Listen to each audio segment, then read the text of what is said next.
Assalamualaikum warahmatullahi wabarakatuh. Saya Caroline Ananda Yosi, nomor Indo mahasiswa 931217519 dari kelas pengantar manajemen D. Kali ini saya akan menjelaskan strategi internasionalisasi UKM pada pasar negara berkembang. Yang pertama yaitu mengurai eskalasi sumber daya dan mode dalam konteks pasar negara emerging market atau disebut dengan EM. Ketika membangun bisnis di pasar luar negeri, perusahaan besar maupun kecil biasanya mengikuti pendekatan bertahap untuk internasionalisasi.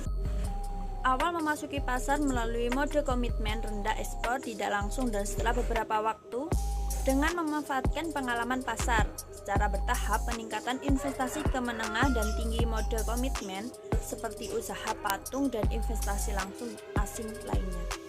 Ciri lainnya dari pola internasionalisasi adalah bahwa pasar asing masuk secara berurutan, mulai dari yang paling dekat dalam hal fisikis jarak. Tantangan dengan model internasionalisasi berbasis tahap ini adalah bahwa ia pada awalnya dipahami dalam ekonomi yang berbeda konteks, di mana perusahaan dari pasar maju berkembang terutama menuju pasar maju yang lainnya.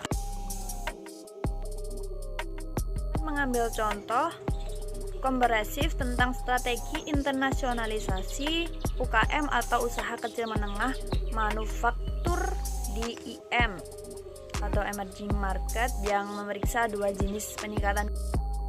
Yang pertama, antar mode terjadi melalui mode operasi yang lebih beresiko seperti yang biasanya dijelaskan oleh teori internasionalisasi berbasis STAK.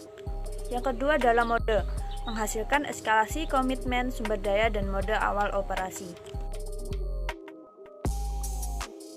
Internasionalisasi bertahap UKM di IM.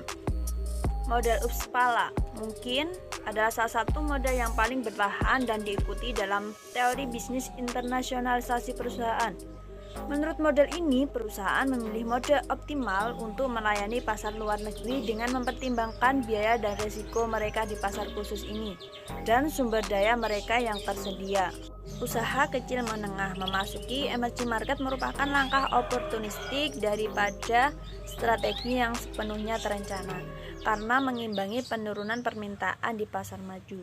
Di emerging market, secara khusus, usaha kecil menengah tampaknya mengalami kerugian dari kekosongan institusional yang khas di pasar ini. Infus bisa menyatakan bahwa pembentukan penuh di pasar atau peningkatan komitmen sumber daya tidak mungkin dilakukan.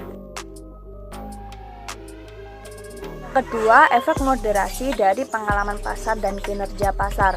Pengembangan teori untuk mencerminkan gagasan tentang efek moderasi positif dari pengalaman pasar lokal dan kesuksesan pasar dapat mempengaruhi hubungan antara IVS dan eskalasi kehadiran pasar. Model Uppsala menetapkan bahwa seiringan waktu perusahaan mengakumulasi pengetahuan pengalaman pasar lokal yang pada gilirannya memenuhi komitmen pasar. Apa sih IVS? IVS merupakan singkatan dari Indonesia Vegetarian Society, merupakan organisasi vegetarian Indonesia. Penelitian sebelumnya menunjukkan bahwa UKM sangat sensitif terhadap IVS.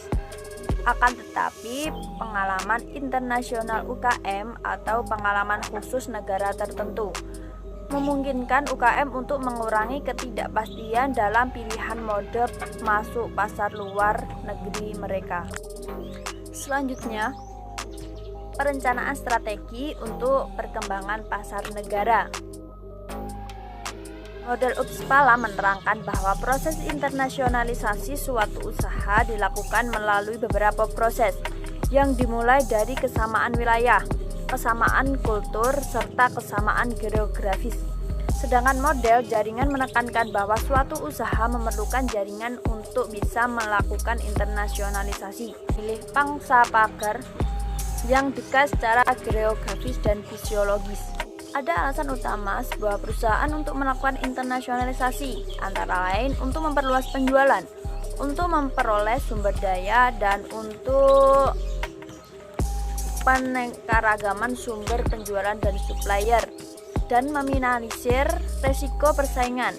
Di sisi lain, penjualan sebuah perusahaan tergantung pada dua faktor, yaitu barang atau jasa yang dihasilkan membuat konsumen tertarik. Sedangkan yang selanjutnya yaitu memang karena konsumen tersebut tertarik untuk membeli. Ada beberapa tahap bagi perusahaan untuk melakukan internasionalisasi, yaitu memutuskan apa akan go internasional atau tidak. Kemudian pasar mana yang akan dimasuki serta bagaimana cara untuk masuk pasar tersebut.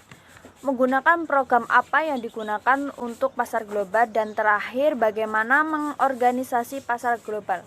Pasar internasional memiliki pola dan kultur yang berbeda dibanding dengan pasar domestik.